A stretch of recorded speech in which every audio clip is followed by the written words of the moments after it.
cocktail aficionados. It's John Moser with another edition of Cocktails Out of Quarantine. And I'm really jazzed about the drink I'm going to show you how to make tonight. I've been drinking, well, I don't want to say a lot of these lately. I don't want to give you the wrong idea, but I've had a few of them over the last few days. They're delicious. It's a banana daiquiri. I'm not talking about the blender drink, and I'm not really opposed to blender drinks. I've made some, but I actually prefer the texture of a non-blender drink, and that's this version of the banana daiquiri. What can I tell you about the history? Well, the banana daiquiri doesn't go back very far to the 1970s at a bar in St. Thomas of the U.S. Virgin Islands called the Mountaintop Bar. It's not clear to me whether what was invented then was the blender version or this version. The history is kind of murky. I can tell you, however, that the daiquiri goes back much farther than that. The original daiquiri came from 1898, and it was developed on Cuba, the island of Cuba, by a U.S. mining engineer named Jennings Cox. The story's kind of interesting. It was 1898. He had just started working the year before as manager of an iron company, this Spanish-American iron company it was called. And he was living in this little village about 14, 15 miles from Santiago de Cuba, which was one of the largest cities in Cuba. And he was entertaining, and they were drinking gin. Perhaps they were drinking gimlets. That would make sense for the story. But he ran out of gin. One thing there was plenty of in Cuba was rum. They thought, you know what?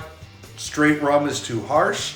Let's mix it with stuff that we have. We've got some sugar, maybe it was simple syrup, who knows, and lime juice. Voila, we had the daiquiri. It was sometime before the drink made it to the United States, however. That didn't happen until 1909. When a U.S. Navy medical officer, his name, check my notes here, it was Lucius W. Johnson. He was in Cuba, and he tried a daiquiri, and he really liked it, and he brought the recipe back with him to the Army-Navy Club in Washington, D.C., and it quickly spread elsewhere in the country. So the daiquiri, obviously a very popular drink, especially in the warm weather months. It was a favorite of, among many other people, Ernest Hemingway. So that's the history of the drink. Let me show you what you're going to need. Rum. An aged rum is best for this. This is a 5-year aged rum by Plantation. I like it. It's not terribly expensive. This bottle was about 25 bucks. We're gonna get the banana flavor from creme de banane. It's your standard banana liqueur. This isn't too difficult to find. The Kuiper, it's also not expensive. We're gonna use lime juice, which is gonna counteract some of the sweetness of it. And finally, we're gonna use simple syrup. 4 ingredients, not a complicated drink. That's the stuff you're gonna need. Now, let's make it. Okay, we're gonna start off here with a shaker full of ice. And the first thing we're going to add is 2 full ounces of aged rum.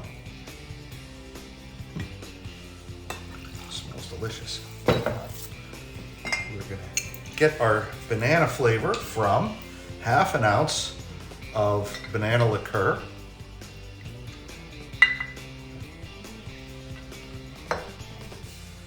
And a full ounce of lime juice. Always best to use fresh if you possibly can.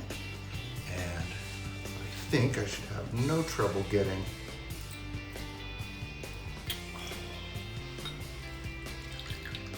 a 1/2 ounce out of 1 lime. That is, if I don't mess it up and get lime juice all over the place.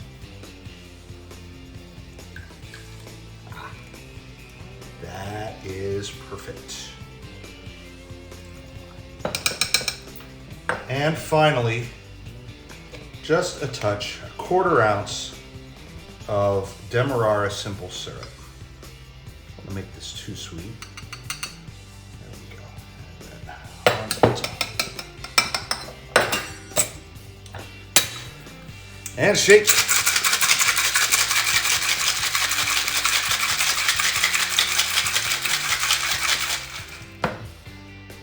Take a chilled glass, cocktail glass, coupe glass, and I'll strain it. I'm gonna get some of the pulp out. So pour that.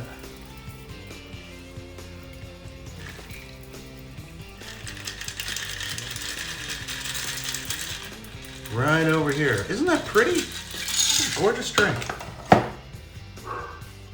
And one more thing. I'm going to add a garnish. The original recipe that I took this from called for a slice of banana. I don't much like doing that. I mean, I eat bananas all the time, and I don't want to just cut a slice off and then the rest of it's going to get turned brown almost immediately. So I thought, why not get a banana chip and just float it on the top like that? I think that's a nice effect, right? Okay, so here's the banana daiquiri. Smells very, very good. Oh, that is so delicious. The banana daiquiri, it's gonna be a new summertime favorite. I know I said that about ranch water last time, and I meant it. Ranch water, banana daiquiris. I see myself consuming my share of these this summer. Anyway, until next time, cheers.